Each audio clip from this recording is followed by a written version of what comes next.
The night was unusually quiet, too quiet. It was late October, the kind of evening where the chill in the air feels sharp but welcome. I had just wrapped up a long meeting at work and was looking forward to the comforting routine of home. The glow of our living room lamp should have been the first thing to greet me. Instead, there was only darkness. As I pushed open the front door, the faint scent of Ashley's expensive perfume lingered in the air, a floral, powdery scent she always wore. But tonight, it seemed oddly out of place. My house, usually warm and alive with her humming or the sound of her TV shows, felt hollow. A shiver ran down my spine, though I tried to shake it off. I figured she was out with her friends, or maybe had gone to bed early. Still, something didn't sit right. The first thing I noticed was a single red wine stain on the beige carpet by the couch. Normally, that wouldn't have been a big deal. Ashley wasn't exactly careful with her wine glasses. But this was different. There was no glass, no bottle, and, most unsettling, no attempt to clean it up. It was just there, an ominous blotch that seemed to grow darker the longer I stared at it. "Ashley," I called out, my voice echoing slightly in the silence. No response. I checked the kitchen, empty. The bedroom? Still made, pillows untouched. My pulse quickened. I was about to pull out my phone to call her when I noticed it sitting on the dining table. Ashley never left her phone behind. Ever. That thing was practically glued to her hand. I hesitated for a moment before picking it up. A soft buzz startled me, an incoming notification. The name Bossman flashed across the screen. The preview read, "Can't stop thinking about you. When can we meet again?" My breath hitched, my heart slamming against my ribs like it was trying to escape. For a moment, I thought I might have misread it, that my mind was playing tricks on me. But as the screen dimmed, I unlocked the phone with the passcode she'd used since college, a small detail I hadn't even thought about in years. There it was. Not just the message, but an entire thread. Photos, emojis, and phrases so casually intimate they made my stomach churn. Ashley and Chris, her boss, grinning in a dimly lit hotel room, champagne flutes clinking. She looked radiant, the kind of radiant I hadn't seen in years. I don't know how long I stood there, frozen. Rage and disbelief fought for control as my mind raced to make sense of what I was seeing. It was like trying to put together a puzzle where none of the pieces fit. How had I missed this? All the late nights she claimed were meetings, the sudden uptick in new dresses and spa visits she brushed off as self-care, even the shift in how she smiled at me, like she was performing for someone else.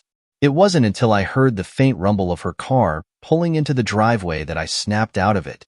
My jaw tightened. I set the phone back down on the table and waited. The photos burned into my brain. The front door swung open with its familiar squeak. Ashley stepped inside, laughing at something, probably on a call. Her laughter died the moment she saw me, sitting stiffly on the couch, hands clasped tightly in front of me. "Oh, hey, babe," she said, her tone overly cheerful. "What are you doing up so late?" I didn't answer right away. Instead, I gestured toward the phone, still lit up with the incriminating messages. "Rough night at work?" I asked, my voice icy and deliberate. For a split second, she froze, her confident facade cracking just enough for me to see panic flash in her eyes. "What?" she stammered, glancing toward the phone. "I'm just wondering if your meetings with Chris usually involve hotel rooms and champagne." Her face paled. She didn't even try to deny it, at least not right away. Instead, she resorted to the one tactic she'd always been good at, deflection. "Are you spying on me now?" she snapped, her voice rising as if she were the victim. "How dare you go through my phone? How dare I?" My voice cracked with anger as I stood up, towering over her. "How dare you stand there and pretend like you haven't been lying to me for months?" She opened her mouth to argue, but I cut her off. "Don't bother, Ashley. I saw everything." The silence that followed was deafening. She looked at me, her jaw tight, her chest rising and falling as if she were preparing to launch into another excuse. I could see the wheels turning in her head, trying to calculate her next move. But I wasn't interested in whatever performance she had planned. Not anymore. "Pack your things," I said, my voice low but steady. "You're leaving tonight." For the first time, I saw fear replace the defiance in her eyes. The house, our life, everything we'd built together. It all felt like a lie, unraveling thread by thread. And in the middle of it all, that red stain remained. A small but glaring reminder that nothing was ever as it seemed. Ashley's reaction wasn't what I expected. She didn't move to pack her things, or even respond to what I said. Instead, she just stood there, arms crossed tightly over her chest, her eyes darting between me and the phone on the table. "You don't mean that," she said finally, her voice trembling slightly. But there was still a stubborn edge to it, as if she thought she could talk her way out of this. "Oh, I mean it," I shot back, stepping closer. "You think you can stand here and gaslight me after what I just saw? After everything you've been doing behind my back?" "Matt," she started, softening her tone like it would somehow calm me. "You're blowing this out of proportion. It's not what it looks like." I laughed bitterly, shaking my head. "Not what it looks like. Ashley, I saw the photos. I read the messages. You're sneaking off to hotels with your boss, but it's not what it looks like." She winced at my words, the smug confidence she walked in with now replaced by desperation. "It wasn't like that. Chris and I, we were just blowing off steam after work. It didn't mean anything." "Nothing?" I barked, my voice rising with each word. "You're saying those nights in the hotel, the messages about not being able to stop thinking about each other, all of that meant nothing?" Her face twisted into something ugly, a mix of frustration and shame. "You don't understand," she shouted. "I've been lonely, Matt. You're always at work or zoning out. You don't even look at me like you used to. Don't you dare turn this on me." I snapped, my finger pointing at her like a blade. "I've been here, Ashley. Every single day, I've been here. You're the one who decided that wasn't enough." For a moment, the only sound was her labored breathing. She looked like she wanted to say more, but the fight in her was slipping away. Still, she wasn't giving in. "Not yet. You're overreacting," she said, quieter this time but no less defiant. "People make mistakes. Marriages go through rough patches. We can fix this." "Fix this?" I repeated, incredulous. "You think this is something we can just patch up? Like what? Counseling? A fresh start?" "No, Ashley. You destroyed this the moment you decided he was worth more than your own husband." Her lips quivered, but I could see the cracks in her armor growing. The guilt was finally seeping through, even if she refused to admit it outright. "I didn't want it to happen," she murmured, looking down at the floor. "It just happened." I scoffed, crossing my arms. "Right. It just happened. What a convenient excuse for months of sneaking around. Tell me, Ashley, did it just happen the first time you kissed him? Or the first time you booked a hotel room?" Her silence was deafening. "I thought so," I said bitterly. I walked past her into the bedroom, grabbing her suitcase from the closet. It was the same one she always used for her business trips. Trips that, I now realized, probably weren't about business at all.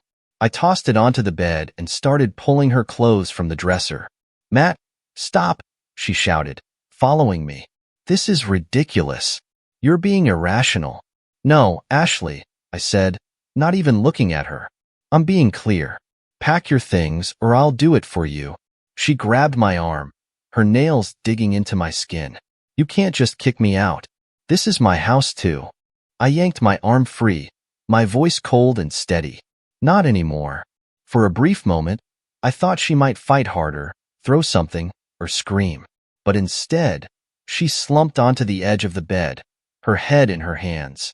The sight of her like that, a mess of tears and regret, would have gutted me once. But not now. Now, it just felt like another performance. "You don't understand," she said again, her voice breaking. "I love you, Matt. I do. I made a mistake." "Love?" I repeated, my voice dripping with venom. "You call this love? You lied to me. You betrayed me. You built a second life behind my back. Ashley, love has nothing to do with this," she sobbed, clutching her head, but I didn't soften. Not this time. I threw more of her clothes into the suitcase, ignoring her protests. The woman I'd loved for over a decade was gone, replaced by someone I didn't recognize. a stranger who had torn apart everything we'd built together. As I zipped the suitcase shut, I turned to her one last time. "You've got until tomorrow to get out. Take your things and go. I don't care where, but it won't be here." She didn't respond, just stared at me with wide, tear-streaked eyes, as if she finally realized I wasn't bluffing. I left her there in the bedroom, my chest tight with anger and heartbreak, but my resolve unshaken. This was the beginning of the end, and there was no turning back now. By morning, Ashley was still there. I wasn't surprised. She never did handle consequences well, always finding ways to delay or deflect. But today, I wasn't interested in her excuses. I woke up early, my mind racing with ideas on how to navigate this mess. She was still in the guest room, the door shut tight, as I moved through the house with purpose. First on my agenda, securing control. If Ashley thought she could stall her way into staying, she had another thing coming. The joint bank account was my first target. I logged in, transferring most of the funds into my personal savings. I left just enough for her to scrape by if she needed it. It wasn't vindictive, it was practical. I wasn't going to let her take what she hadn't earned. As I packed a few essentials into my backpack, just in case I needed to leave, I noticed her phone sitting on the dining table. I didn't want to touch it again, but curiosity gnawed at me. I hesitated before picking it up, scrolling through the messages with Chris. It wasn't just the photos or the flirtation that got to me. It was the planning. I booked the room again for next Friday. "Can't wait to see you, babe." I nearly crushed the phone in my hand. She wasn't even subtle. Part of me wanted to call Chris right then and there, tell him exactly where he could shove his next meeting, but no, that wouldn't be enough. I needed something more deliberate, something calculated. That was when the idea hit me. Chris wasn't just her boss. He was married. I remembered seeing his wife, Rebecca, at the last company Christmas party. She was quiet, polite, the kind of woman who seemed to blend into the background. I doubted she had any idea what was going on behind her back. I found Rebecca's number easily enough through some quick social media digging.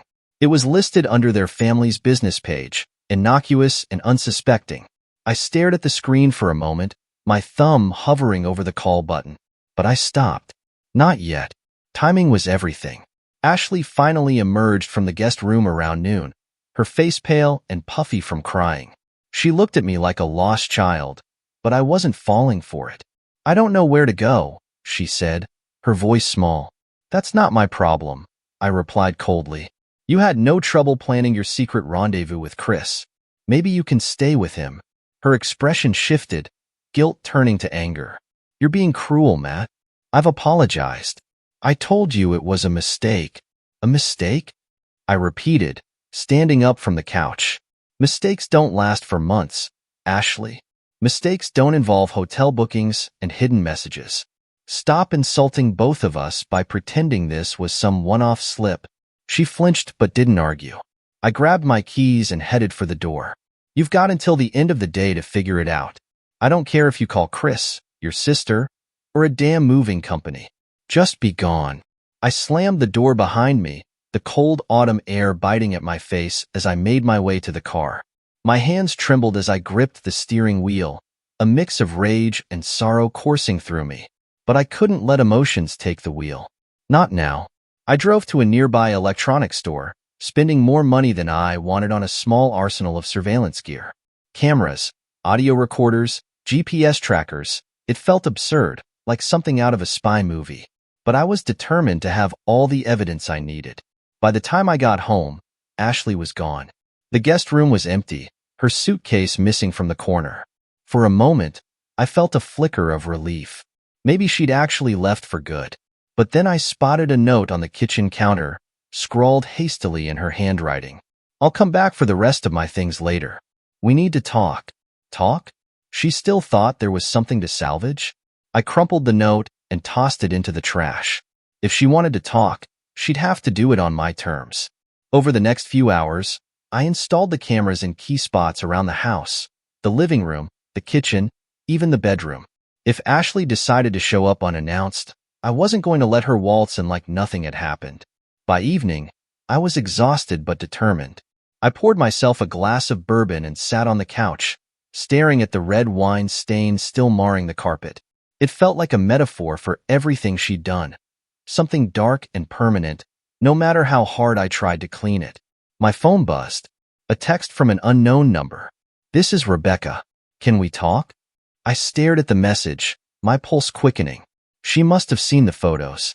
The thought of dragging someone else into this mess made my stomach churn, but at the same time, I knew she deserved to know the truth. After a long moment, I typed back a simple reply. Yes, the plan was in motion. Whatever came next, I wasn't going to let Ashley or Chris walk away unscathed. They'd played their game, and now it was my turn to set the rules. The knock on the door came just as the last light of day slipped below the horizon. I set my bourbon down, my stomach knotting as I stood. Rebecca. She was early. I pulled open the door to find her standing there, arms crossed tightly over her chest. She looked nothing like the polished woman I'd remembered from the Christmas party. Her makeup was smudged, her hair hastily tied back, and her face was pale except for the redness around her eyes. "Matt?" she asked hesitantly, her voice raw. "That's me," I said, stepping aside to let her in. She hesitated for a moment before walking in, her movements stiff, like someone bracing for bad news. I closed the door behind her, the faint scent of her perfume mixing with the tension already thick in the air. We stood there in the entryway for a moment, neither of us knowing how to start. Finally, she pulled her phone from her pocket, the screen glowing with the photos I'd sent. "This is real?" she asked, her voice trembling. "You're not, this isn't some kind of mistake?" I shook my head, my throat dry. "I wish it was." Rebecca's hand fell to her side, her grip tightening around the phone. "I knew something was off," she muttered, more to herself than to me. "The late nights, the business trips, the way he started pulling away. I just didn't want to believe it." "I get it," I said softly. "I didn't want to believe it either." We moved to the living room, where she sat down on the couch, staring blankly at the wine stain on the carpet. I handed her a glass of water, unsure what else to offer. "I thought we were happy," she said, her voice cracking, "or at least stable. We have 2 kids, for God's sake. How could he do this?" I didn't have an answer. I wanted to tell her it wasn't her fault, that she hadn't done anything wrong, but I knew those words would feel hollow. They hadn't helped me when I told myself the same thing. "Do you know how long it's been going on?" she asked finally, her eyes meeting mine. I hesitated. "Months, at least. I don't know exactly when it started, but it's been long enough for them to plan hotel meetups like it's second nature." Rebecca let out a bitter laugh, wiping her eyes. "Of course. He always was good at making plans, just never for us." The room fell into silence, the weight of our shared betrayal hanging heavy between us. After a moment, Rebecca looked up, her expression hardening. "What are you going to do about Ashley?" she asked. I leaned back in my chair, exhaling slowly. "I've already started. The house is in my name. I'm listing it for sale tomorrow. The bank accounts are separated. The divorce papers are next." Rebecca nodded, her jaw tightening. "Good. She doesn't deserve anything from you. What about Chris?" I asked. Her lips curled into a cold smile. "Oh, he's not getting off easy. I've already contacted a lawyer. And tomorrow, I'm sending everything you gave me to his boss." I couldn't help but smirk. For all the chaos Ashley and Chris had caused, seeing Rebecca's resolve lit a fire in me. They thought they could play us, that we'd roll over and let them get away with it. They were wrong. As we talked, Rebecca's demeanor shifted. The initial shock and devastation gave way to something sharper, more focused. She wasn't just hurt, she was angry. "I want to thank you," she said suddenly, her voice firm, "for telling me, for not letting him keep me in the dark." "You didn't deserve that," I said. "None of this." Rebecca set her glass down, a faint smile tugging at her lips. "Neither did you." As the night wore on, our conversation drifted from the betrayal to lighter things. Our jobs, the absurdities of trying to keep up appearances in a crumbling marriage, even the ridiculous quirks of our pets. For the first time in weeks, I felt a flicker of something I thought I'd lost: connection. When Rebecca finally stood to leave, the tension in the room had softened. She looked at me with an expression I couldn't quite place, a mix of gratitude and something warmer. If you ever need someone to talk to, she said, pulling a small notepad from her bag and scribbling her number. You've got my number now? I took the paper, nodding. Same goes for you. As I watched her walk down the driveway and disappear into the night, I felt a strange sense of clarity. This wasn't just about Ashley or Chris anymore. It was about reclaiming what they tried to take from us. Our dignity, our strength, our futures. Rebecca was right. They didn't deserve to walk away unscathed. And with her by my side, I wasn't going to let them. The fallout started earlier than I expected. By morning, the house was buzzing. Not with activity, but with the chaos I'd unleashed. My phone buzzed incessantly, first with a flurry of missed calls from Ashley, then a string of angry texts. Matt, what the hell is wrong with you? You've gone too far. Call me back. We need to talk. I ignored them all. There was nothing left to say. Instead, I sipped my coffee and watched as the pieces of my plan began falling into place. The house was officially listed, priced aggressively for a quick sale. I'd spent half the night boxing up Ashley's remaining belongings, labeling each one with a bright, mocking red marker. T.O. Chris. The bank account was drained, with just enough left to cover the basics until she figured out where to go. And the real hammer? That was Rebecca's doing. Around mid-morning, I got a message from her. It's done. HR has the photos and messages. Chris is losing it. I couldn't help but smile at the thought of Chris squirming in his sleek corner office, trying to explain away the damning evidence. His career was built on networking and charm. This kind of scandal would obliterate him. The thought gave me a grim sense of satisfaction. He deserved to feel small, to have his carefully constructed facade crumble under the weight of his lies. By noon, Ashley finally broke through my resolve. A call from an unknown number flashed on my screen. Against my better judgment, I answered. Matt, she barked, her voice sharp and frantic. What the hell are you doing to us? To us. I repeated, my voice dripping with venom. There is no us, Ashley. You made sure of that. You sent those photos to Chris's boss, she shrieked. Do you have any idea what you've done? He's on the verge of losing everything. Good, I replied coldly. He deserves it. And me? She snapped. What about me?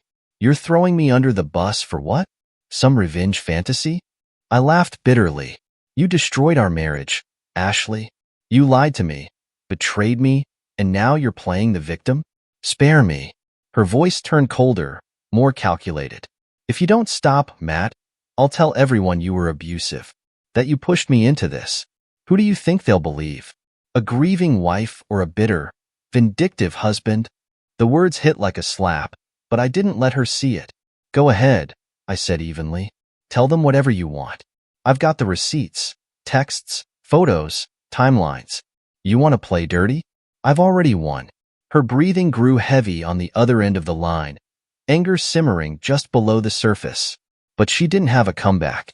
And just so we're clear, I added, the house is listed. Your things are packed. The bank account is empty. You wanted a new life, Ashley? Congratulations, you've got one. With Chris. I hung up before she could reply. The final blow came later that afternoon. A moving truck arrived at Chris's address, packed with every shred of Ashley's belongings. I even included the ridiculous wine glasses she'd insisted on buying, carefully boxed and labeled. Inside one of the boxes, I left a note written in bold black letters. Enjoy your new roommate. She's your problem now. I stood in the driveway watching the truck disappear, feeling lighter with each passing second. The weight of Ashley's betrayal was still there, but now it felt manageable, like a burden I could finally put down. Later that evening, Rebecca sent me another update. Chris is out. HR placed him on indefinite leave. He tried to blame Ashley, but no one's buying it. He's imploding. I stared at the message, the corners of my mouth tugging into a smile. It wasn't just about revenge anymore. It was about freedom. They thought they could manipulate us, use us, and leave us in the dust. Now, their perfect little bubble was bursting, and the fallout was glorious. By nightfall, I poured myself another glass of bourbon and sat on the balcony, staring out at the quiet neighborhood. The air felt different, cleaner, freer. For the first time in months, I felt like I was in control. My phone buzzed again. this time with another message from Rebecca. How are you holding up? I thought about it for a moment before replying, better. How about you? Her response came quickly. Getting there. Coffee soon. For the first time, I hesitated. Rebecca and I had been navigating this mess together, leaning on each other as we unraveled the lies our spouses had spun. But coffee felt like a step. Still, I typed back, sure. Let me know when. As the night stretched on, I realized something profound. This wasn't just about tearing Ashley and Chris down.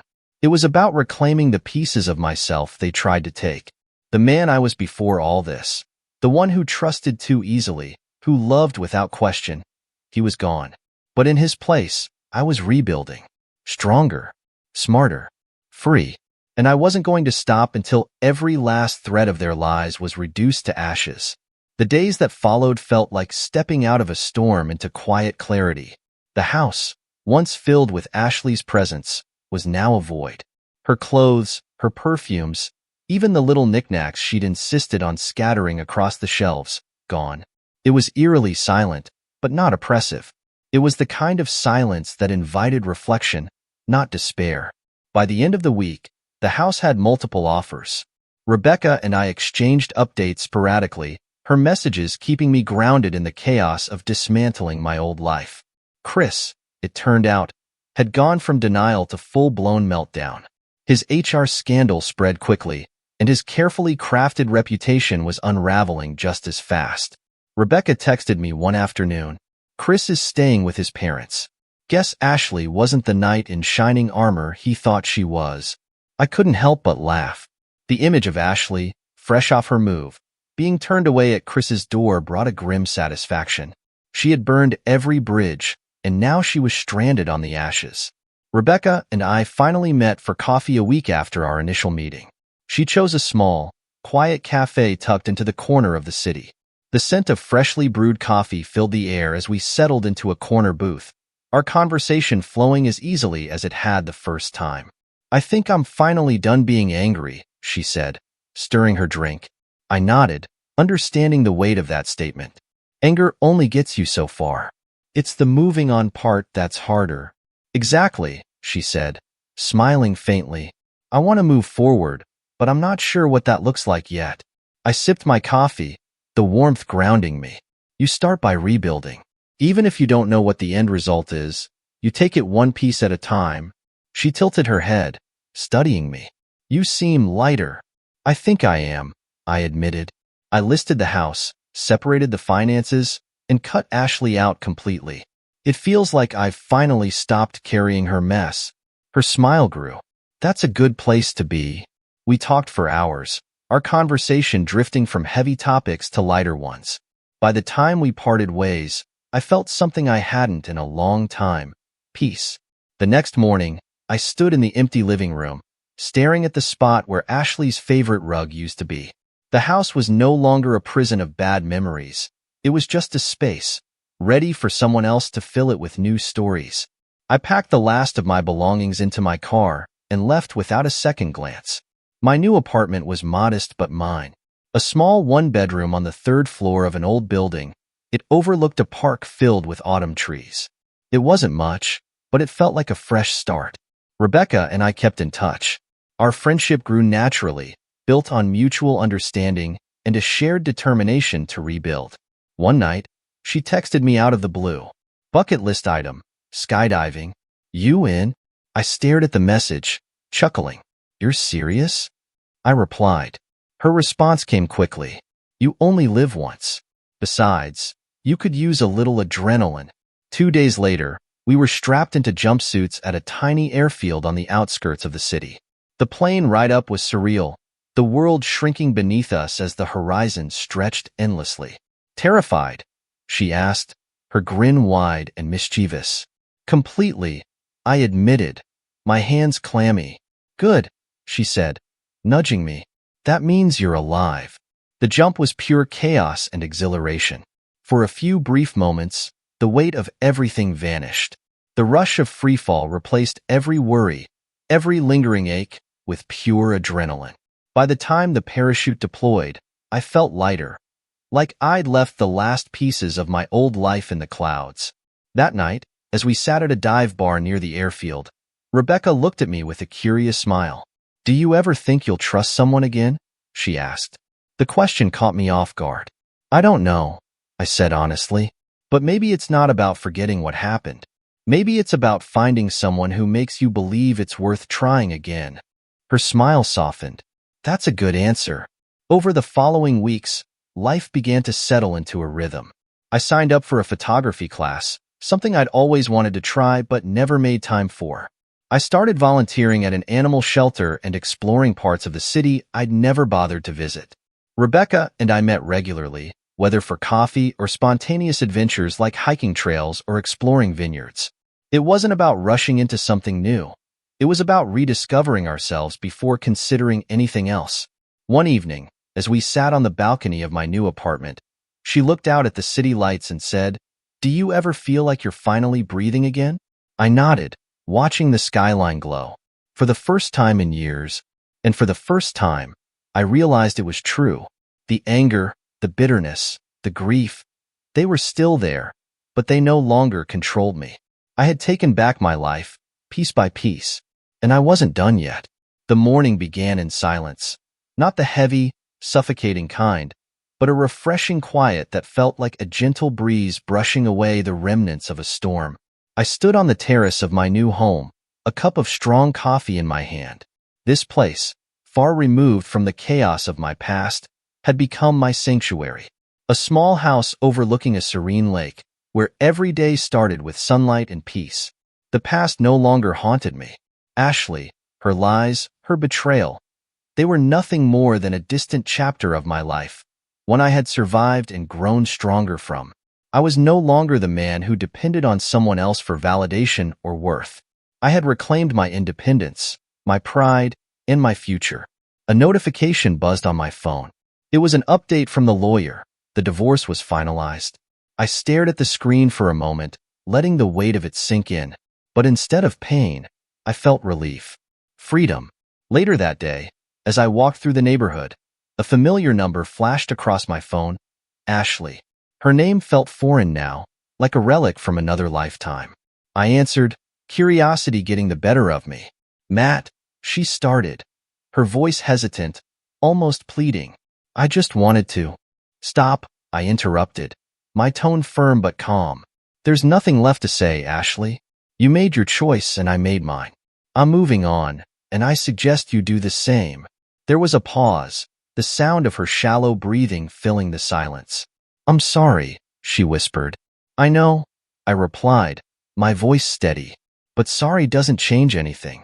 Goodbye, Ashley." I ended the call and exhaled deeply. It felt like a final door had closed, locking the past firmly behind me. By evening, I found myself back on the terrace, watching the sunset paint the lake in fiery hues. My phone buzzed again. This time, a message from Rebecca. "Life's too short to wait. Let's plan our next adventure. How about skydiving?" I smirked, shaking my head. Rebecca had a way of turning the page with unmatched enthusiasm. I replied simply, "Let's do it." As the stars began to twinkle above, I realized something profound. I wasn't just surviving, I was thriving. The betrayal that had once shattered me had become the foundation for a new, stronger version of myself. For the first time in years, I felt unstoppable. And the best part? The story ahead was mine to write.